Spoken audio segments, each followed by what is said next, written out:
Alright, ladies, look what we got here. Neighbor finally brought her down.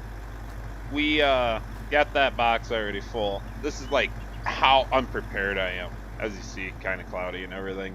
Made it 1.5 rounds around, but we got a nice 5830, and he's got the Kemper head on it. It's a smaller one, and it's the silage cutter, so we can go any way we need to in the field, no problem. It's not the actual row header like I have and like the early version of this. He does have the pipe extension, so it's a little bit to kind of get it into the box, but he shoots it over the boxes.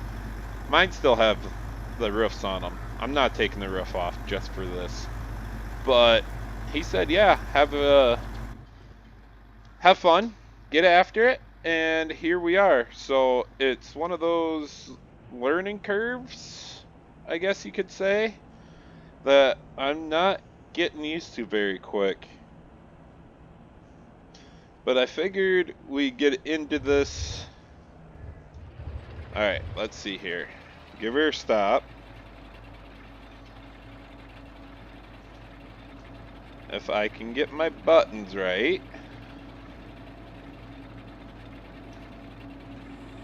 There we go. Put the header down and try to figure out our spot. No auto steer on this old girl. So we're doing it old-fashioned style where we have to kind of watch our rows, which it's alright with that centerpiece there. Kind of easy. Taking 6 rows at a time, and I had a 12-row planter in here, so 4 times around the outside. Right? Did I count my digits right? I think so. But he said with my setup to definitely get into the straight rows. Oh, hey, missed some. Don't worry, I got that, guys. But he said to get into the straight rows here so I don't have to fight my pull type chopper so much. And he said with as green as it is, I need to just keep it in second gear and run the hydro.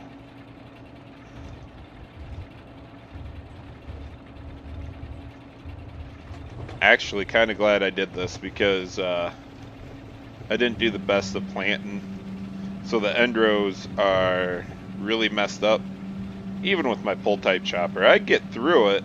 I just have to go really slow or knock over a bunch of corn. I'm wearing this new helmet cam, is what they called it, hat cam, whatever you want to say. I got a drone on the way because, you know, I thought this would take a lot longer for him to get me the chopper here, but he said his is nowhere near ready, and he drove past mine this past week and said it looked pretty close. So he'd like to at least get my fields opened up and give his chopper a chance to get all the kinks worked out of it before he goes hard on his, which it's alright. I guess you guys get to see all my head movement now. I don't think we're going to have too many issues with this chopper. I might just have to take it. I don't want to pay for it, is what I'm getting at.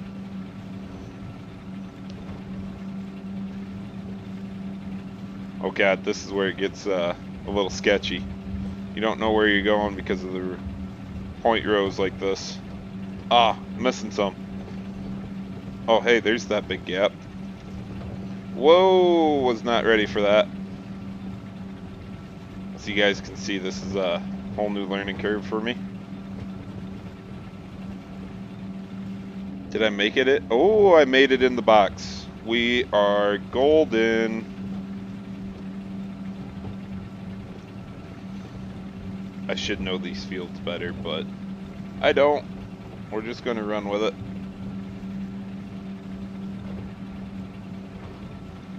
missing some again.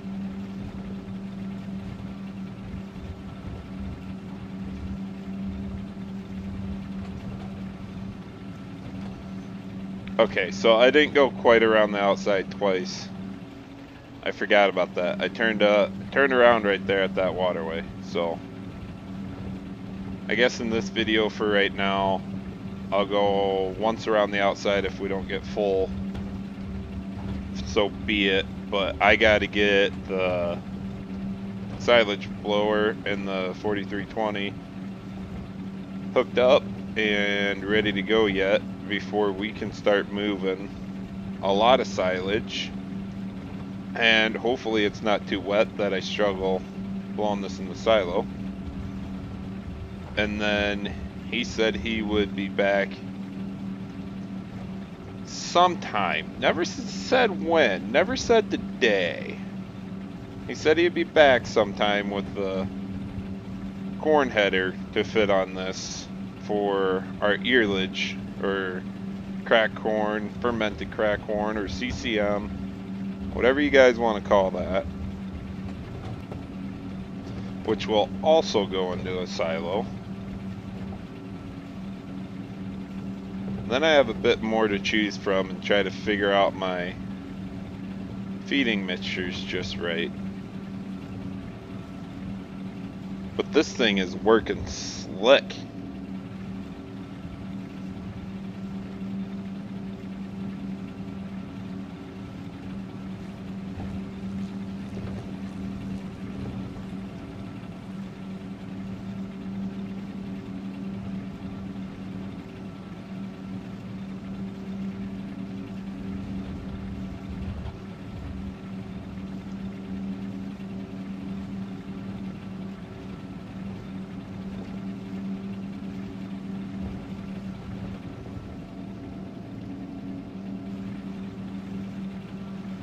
Wow, I'm way too focused. I wasn't even realizing I stopped talking there.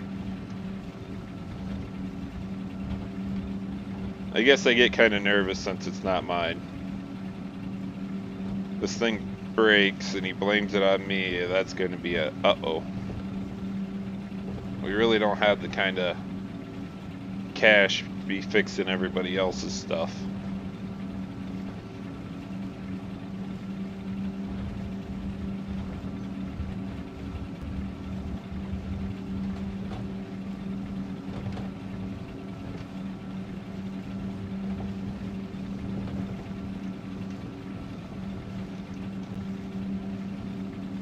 Yeah, I missed a little bit back there. That might have been from the first time around. Nope, that's this time around. We'll just have to clean it up. It's not a big deal because when we're doing the straight rows, I can always grab that quick. This is where it gets into the mess. I had it in a pretty much interplant because the planer was too wide, but yet the gap was too narrow for me to leave alone. So we're going to be hitting some of these sections up here also. Maybe not this far out.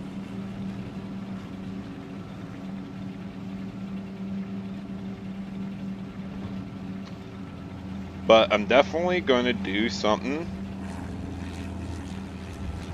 because we need to. Hopefully I picked the right spot. We're just going for it.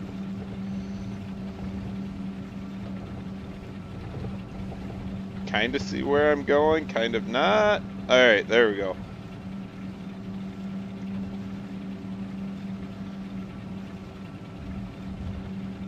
Gonna end up taking a rip out, so I got it cut down the center and I don't have to go all the way around with it being a kind of oblong field like this. But that was nice, not having to worry about where I'm going.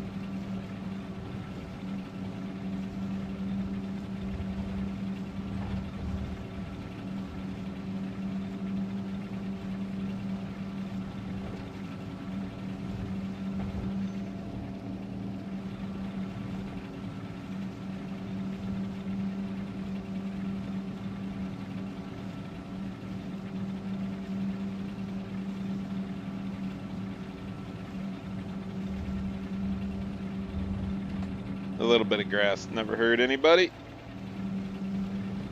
Don't put the header in the dirt. Alright, we're good. We're golden.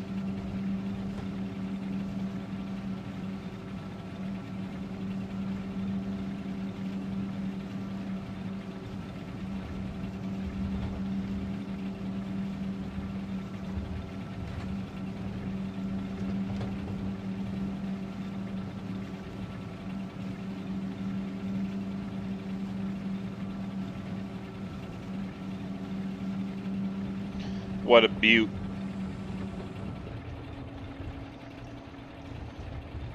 What a beaut for sure.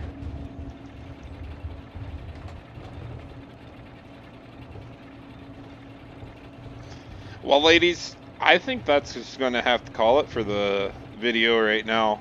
Perfect little intro into the silage part of it for, let me rephrase that, perfect intro to corn silage, because we've already done silage off of alfalfa.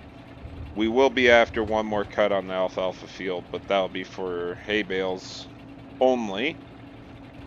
And we should have no problem getting through plenty of this corn silage.